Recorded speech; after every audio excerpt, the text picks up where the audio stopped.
Hello friends, welcome to my YouTube channel let's learn with श्रद्धा।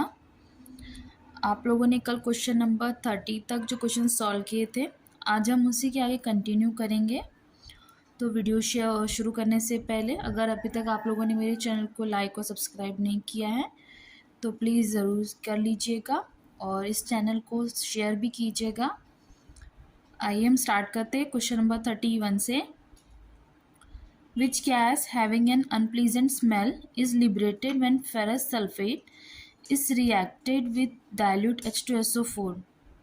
जब ferrous sulphide की अभिक्रिया तनु H2SO4 के साथ कराई जाती है तब अप्रिय गंध की कौन सी गैस मुक्त होती है? Cl2, SO2, SO3 या H2SS? H2SO4 की फेरस सल्फाइड गैस के साथ रिएक्शन करा रहे हैं तो जो हमारा अनप्लीजेंट स्मेल है वो हमारी H2S गैस के कारण होती है। तो इसका राइट आंसर है हमारा option 4 H2S। Question number 32। Two unequal resistance joined in parallel are connected to a cell, which of the following statement is true? दो असमान प्रतिरोध समांतर रूप से जुड़े हैं और एक सेल से संयोजित है। निम्नलिखित में से कौन सा कथन सत्य है? Potential drop is same in both. विभव पतन दोनों में समान है। Potential drop is less in the smaller resistance. छोटे प्रतिरोध में विभव पतन कम है। Current is more in greater resistance. बड़े प्रतिरोध में धारा अधिक है। Current is same in both. धारा दोनों में समान है। देखिए, बात करें हम अनइक्वल रेजिस्टेंस तो आपको बता दें जो हमारा रेजिस्टेंस है ये कनेक्टेड दो टाइप से होते हैं। एक होता है हमारा पैरेलल, एक होता है हमारा series. Parallel resistance and series resistance. आपको बता दें जो हमारा घर में जितने भी अप्लायंस हैं या जो हमारे घर में जो करंट सप्लाई है वो पैरेलल होती हैं। और जो आप लोगों ने देखा होगा दिवाली के टाइम पे जो सीरीज़ आती है, जो एक जैसी लाइट्स होती है जो हम लोग लगाते हैं झालर, वो सारी सीरीज़ में होती है। अगर इसका एक बल्ब फ्यूज़ होता है तो ये सारी की सारी सीरीज़ ख़राब हो जाती है। पैरेलल में ऐसा नहीं है, अगर एक ख़राब होता है तो दूसरी कंटिन्यू रहती है। देखिए, ये हमारे सीरीज़ का रेजिस्टेंस का जो सर्किट है वो कुछ इस प्रकार होता है। इसमें यहीं पे कंटिन्यूटी होती है कि अगर देखिए अगर एक ख़राब होगा तो दूसरा भी ख़राब हो जाएगा। ये हमारा सीरीज़ का है। पैरेलल का कुछ इस टाइप से होता है।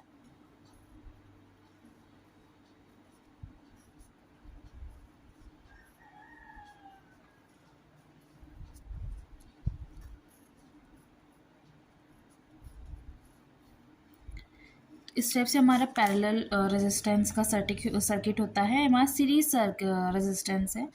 बात कर रहे हैं अभी हम लोग रेजिस्टेंस अनइक्वल रेजिस्टेंस के बारे में। तो इसमें से कौन सा स्टेटमेंट ट्रू है? तो आपको बता दें दोनों में जो पोटेंशियल है, जो यहाँ पे हम पोटेंशियल वोल्ट हम जो लगाते हैं वो इनमें सेम होता है। हो सकता है करंट अलग हो, एक में I1 जा रहा है, एक में I2 जा रहा है, एक में I3 जा रहा है, लेकिन जो वोल्ट इसमें लगता है यहाँ पे 10 वोल्ट है तो ये तीनों में 10 वोल्ट ही होगा। तो जो हमारा करंट है ये सेम ये हो नहीं सकता, इसमें ग्रेटर देन रेजिस्टेंस है तो ये भी नहीं होगा। Potential drop is lesser in the small resistance तो ये भी नहीं होगा। राइट आंसर है पोटेंशियल ड्रॉप सेम होगा दोनों भी रेजिस्टेंस में, जो कि पैरेलल में अनइक्वली जॉइंट है। Question number 33। Dash displaces zinc from ZnSO4 solution. देखिए, हम लोगों ने रिएक्टिविटी टेबल के बारे में भी बात कर रहे थे। आपको क्या बताया था कि जो हमारी रिएक्टिविटी टेबल है वो इस टाइप से है। जो हमारा PSC ये देखिए जो रिएक्टिविटी टेबल है इसको हम एक शॉर्ट से या कोड से याद कर सकते हैं। PSC का माजी कोट में सो गया। P से हमारा पोटेशियम सल्फेट कैल्शियम, इस टाइप से हम इस चीज़ को याद रख सकते हैं। तो आपको बताते हैं जो हमारा मैग्नीशियम है वो जिंक से ऊपर है। तो जिंक को कौन सा जो एलिमेंट है वो डिस्प्लेस कर सकते हैं कि कॉपर, लीड, आयरन या मैग्नीशियम। तो आपको बताते हैं मैग्नीशियम की, और यहाँ पे जिंक है पहली बात। तो आपको बता दें जो जिंक है हमारा वो देखिए कैल्शियम नीचे है, लिड भी नीचे है और आयरन भी नीचे है। तो इसके ऊपर जो है वो है हमारा मैग्नीशियम। तो जो हमारा मैग्नीशियम है वो Zn को रिप्लेस कर सकता है, क्योंकि जो हमारे ऊपर के जो एलिमेंट्स होते हैं वो नीचे वाले को रिप्लेस कर सकते हैं, लेकिन जो नीचे वाले ऊपर वाले को रिप्लेस नहीं कर सकते हैं। इसलिए इसका राइट आंसर है हमारा मैग्नीशियम है, जो कि हमारा 4th नंबर का ऑप्शन है। Question number 34, what test measure through tasks the ability to apply the skills and knowledge learned? कौन सा परीक्षण कार्यों के माध्यम से कौशल और ज्ञान को लागू करने की क्षमता सीखने को मापता है? तो देखिए क्या पूछ रहा है, कौन सा परीक्षण कार्यों के माध्यम से कौशल और ज्ञान को लागू करने की क्षमता सीखने को मापता है। ऐसा कौन सा टेस्ट है जो हमारी स्किल्स और नॉलेज लर्न के जो टेस्ट कर सकता है उस चीज़ को मेजर कर सकता है? तो वह हमारा ब्रेथ टेस्ट, चौड़ाई परीक्षण, पावर टेस्ट, शक्ति परीक्षण, स्पीड टेस्ट, गति परीक्षण या परफॉर्मेंस टेस्ट, प्रदर्शन परीक्षण। आपको बता दें परफॉर्मेंस टेस्ट इसका राइट आंसर है, क्योंकि कुछ भी चीज़ों को परफॉर्म करना या उस टाइप से टेस्ट लेना ना बहुत अच्छी चीज़ होती है, और इससे मेजरमेंट बहुत सही होता है, पता चलता है कि बच्चों में कितना डेवलपमेंट हुआ है, बच्चे ने क्या सीखा है। इसका राइट आंसर होगा हमारा performance test. Question number 35, learner centred assessment process does not focus on. शिक्षार्थी केंद्रित आकलन प्रक्रिया डैश पर केंद्रित नहीं होती है। तो हमारी कौन कौन सी है? असेसमेंट ऑफ लर्निंग, अधिगमन का आकलन, असेसमेंट फॉर लर्निंग, अधिगमन के लिए आकलन, लर्नर्स इंडिविजुअल परफॉर्मेंस, शिक्षार्थी का व्यक्तिगत प्रदर्शन, learning the process and experience institute of learning the product. उत्पाद के अधिगम की बजाय प्रक्रिया और अनुभव का अधिगम। देखिए आपको बता दें, जो असेसमेंट ऑफ लर्निंग है ये हमारा ऐसे है जिसको हम समेटिव असेसमेंट बोलते हैं, जो हमारे सेशन के एंड में होता है, जो बच्चों को फीडबैक प्रोवाइड कराता है। और असेसमेंट फॉर लर्निंग हमारा फॉर्मेटिव असेसमेंट है, जो हमारा ड्यूरिंग होता है, क्लासेस के ड्यूरिंग या किसी टॉपिक के जो बीच बीच में क्वेश्चंस होते हैं वो हमारे असेसमेंट फॉर लर्निंग या फॉर्मेटिव असेसमेंट होता है।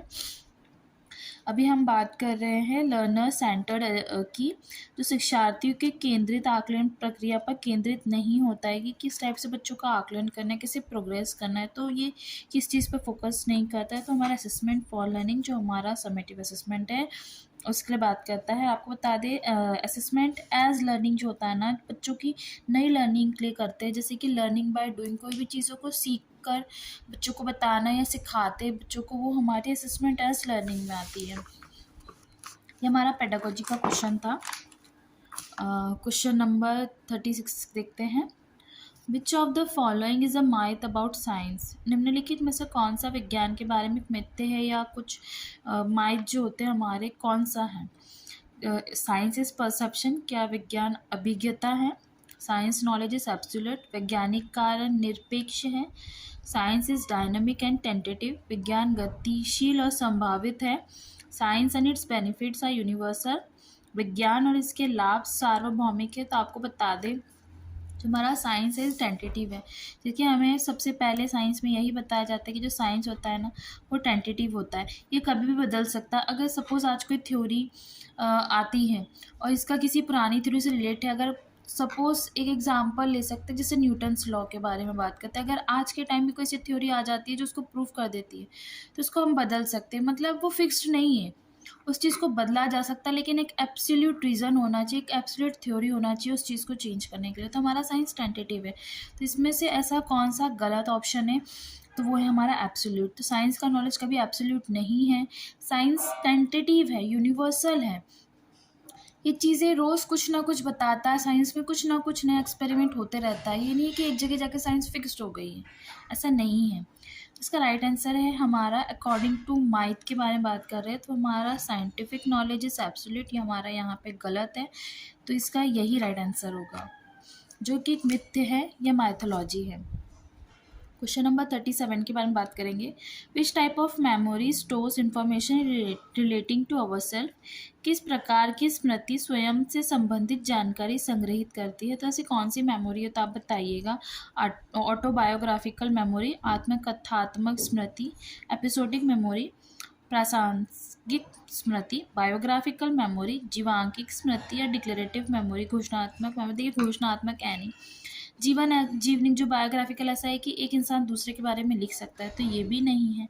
जो इन्फॉर्मेशन बताएगा एकदम एक्यूरेट मेमोरी के साथ, वो हमारी ऑटोबायोग्राफिकल की जो हम खुद लिखेंगे, आत्मकथा जिसको हम कहते हैं, तो यहाँ पे हमारा राइट आंसर होगा autobiographical memory. Question number 38, Akash will reach his school in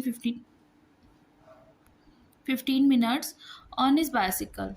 If he rides his bicycle with an average speed of 3 meter per second, then how far is the school from his home? यदि आकाश अपनी cycle 3 metre प्रति second की औसत गति से चलाता है, तो वह अपनी साइकिल से 15 मिनट में अपने स्कूल पहुंचेगा। तो उसके घर से स्कूल कितनी दूर है, तो आप बताइएगा कितने मीटर पे हो सकता है। 450 मीटर, 45 मीटर, 270 मीटर या 2700 मीटर या 2700 मीटर। मीटर में है, ये मिनट्स में है, इसको हम सेकेंड्स में कर देंगे और इसको हम सॉल्व कर लेंगे।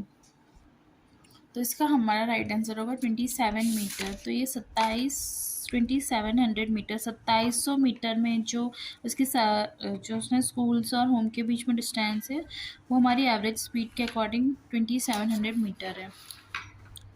Question number 19, what are the advantages of keeping an apiary? जो मधुमक्खी शाला रखने के क्या लाभ हो सकता है। आप लोगों ने देखा होगा मधुमक्खी रखने का जो शाला होता है, जिसमें बहुत सारी मधुमक्खियाँ, हनी का प्रोडक्शन होता है, तो उसके एडवांटेजेस क्या हैं। तो Honey is widely used all over the world. शहद का प्रयोग विस्तृत रूप से पूरी दुनिया में होता है, तो ये बात तो सही है। Bee keeping is a low investment scheme. मधुमक्खी पालन एक निम्न निवेश योजना है। Bee keeping is an agriculture enterprise for the collection of honey as well as bee waves wax for medicinal purpose and will be an additional income generation for agriculturists। शहद के संग्रहण के साथ ही औषधि उद्देश्यों के लिए भी मधुमोम हेतु मधुमक्खी पालन कृषि उद्योग और कृषक के लिए अतिरिक्त आय साधन है। Bee keeping does not need much investment and can be grown anywhere in the garden or even on the rooftop. तो ऐसा नहीं है कि अगर ऐसे खुले में हम बी हिव्स बनाएंगे या जो मधुशाला है तो ये तो हानिकारक हो सकते। देखिए ये जो दोनों स्टेटमेंट हैं, तीनों स्टेटमेंट्स में मोस्टली ये वाला आंसर हमारा ज़्यादा सुटेबल है, क्योंकि इसमें क्या होता है कि जब अगर हम बी कीपिंग करते हैं या जो एपियरी बनाते हैं, उससे हमारे एग्रीकल्चर के लिए भी बहुत अच्छा होगा। हम हनी शहद तो इकट्ठा करेंगे, साथ में उसका वैक्स भी जो है हमारे मेडिसिनल पर्पसेस के लिए यूज़ हो जाएगा। और इससे हमारी जो एग्रीकल्चरिस्ट है, जो खेती चालक है, उन लोगों के लिए एक अतिरिक्त आय का काम करेगा, इनकम का काम करेगा। तो राइट आंसर हमारा थर्ड वाला है। Question number 40, the unit of frequency in terms of second is. Second के संदर्भ में आवृत्ति की इकाई है, तो बताइए कौन सी होगी। सेकेंड इनवर्स 2 पर metre, second inverse 2, second inverse 1, second inverse 1 पर मीटर। तो यूनिट ऑफ फ्रीक्वेंसी की बात करें तो 1/f होता है। अब टर्म्स सेकेंड के बारे में बात करेंगे तो इसको आप कर लीजिए inverse 1/s equals to F हो जाएगा। अब निकाल लीजिए 1/s, S equals S by 1, तो इसका राइट आंसर होगा सी वाला ऑप्शन। आप 1/f याद रखिएगा, ये फ्रीक्वेंसी का है, फॉर्मूला है। Question number 41, assessment is both reflected and reflecting process.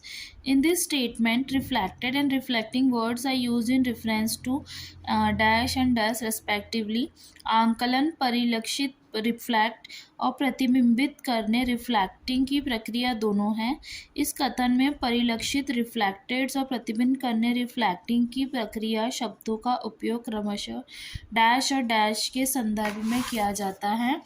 वो हमारे ऑप्शंस हैं students feedback and teachers feedback, छात्र की प्रतिपुष्टि और शिक्षक की प्रतिपुष्टि, स्टूडेंट्स परफॉर्मेंस, टीचर्स परफॉर्मेंस, छात्र का प्रदर्शन, शिक्षक का प्रदर्शन, टीचर्स फीडबैक, स्टूडेंट्स फीडबैक, शिक्षक की प्रतिपुष्टि, छात्र की प्रतिपुष्टि, teachers performance and students performance, शिक्षक का प्रदर्शन और छात्र का प्रदर्शन। आपको बता दें, बात हो रही है यहाँ पे अगर रिफ्लेक्टेड एंड रिफ्लेक्टिंग प्रोसेस की, तो अगर देखा जाए तो रिफ्लेक्टिंग प्रोसेस जो हमारा वो टीचर निभा रहा है और जो रिफ्लेक्शन जो फाइनल रिजल्ट आ रहा है वो हमारे स्टूडेंट्स के थ्रू हो रहा है।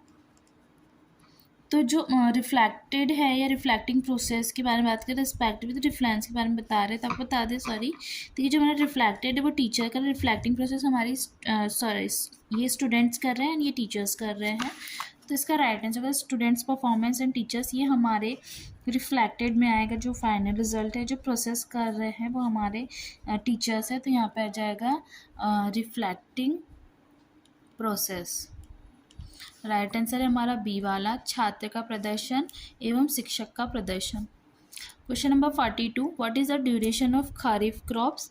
खरीफ फसल की अवधि क्या है? जून से अक्टूबर, March two September, November to अप्रैल और अक्टूबर टू मार्च। ये बहुत सिंपल क्वेश्चन है। ऐसे वन लाइनर क्वेश्चंस आते हैं बहुत सारे, तो आप लोग ध्यान से कुछ वन लाइनर क्वेश्चंस पढ़ लीजिएगा। देखिए खरीफ क्रॉप के बारे में बात करें जो बहुत ईजी है, जो हमारा जून से अक्टूबर में होता है। इसका राइट आंसर यही है, जून से अक्टूबर। खरीफ का जो मेन क्रॉप है वो हमारा राइस है। Okay friends, question number 43, the correct statement among the following is dry ammonia has no effect on litmus paper. निम्न में से बताना है कौन सा कथन सही है। तो शुक्रिया अमोनिया का लिटमस पेपर पर कोई प्रभाव नहीं पड़ता। Curd is basic in composition, दही संयोजन में क्षारीय है। Solution of glucose in water is acidic, पानी में ग्लूकोज का विलय अम्लीय है। HCl is a weak acid, HCl एक दुर्बल अम्ल है। तो देखिए जब हम बात करें कौन सा कथन सही है, मतलब इनमें से 3 ऐसे हैं जो गलत है और एक ही ऐसा होगा जो सही होगा। तो देखिए HCl हमारा वीक एसिड नहीं है, जबकि हमारा HCl एक स्ट्रॉन्ग एसिड है जिसका pH 1 है। तो ये हमारा स्ट्रॉन्ग एसिड है, मतलब ये वाला ऑप्शन यहाँ गलत है। Solution of glucose in water acidic, तो ग्लूकोज वाटर में जाके एसिडिक नहीं होता है। और कर्ड हमारा बेसिक इन कंपोजिशन, तो ये भी हमारा गलत है। इसमें राइट आंसर हमारा ड्राई अमोनिया का हमारे लिटमस पेपर पर कोई इफेक्ट नहीं होता है। इसका राइट आंसर है हमारा फर्स्ट वाला, सूक्ष्म अमोनिया का लिटमस पेपर पर कोई प्रभाव नहीं पड़ता है। तो फ्रेंड्स ये रहे हमारे आज के कुछ 13 क्वेश्चंस। आगे के क्वेश्चंस मैं आपको आने वाले कल के वीडियो में सॉल्व कराऊंगी। होप अगर आपको समझ आ रहा हो तो प्लीज़ मेरे चैनल को सब्सक्राइब कीजिएगा, शेयर कीजिएगा, वीडियो को लाइक ज़रूर कीजिएगा। कल के वीडियो में मैं आपके लिए इसके आगे के क्वेश्चन सॉल्व कराऊंगी। Thank you. और इसका जो PDF है मैं वो टेलीग्राम चैनल में पोस्ट कर दूंगी और आप टेलीग्राम चैनल का लिंक मेरे डिस्क्रिप्शन बॉक्स से ले सकते हैं। Thank you.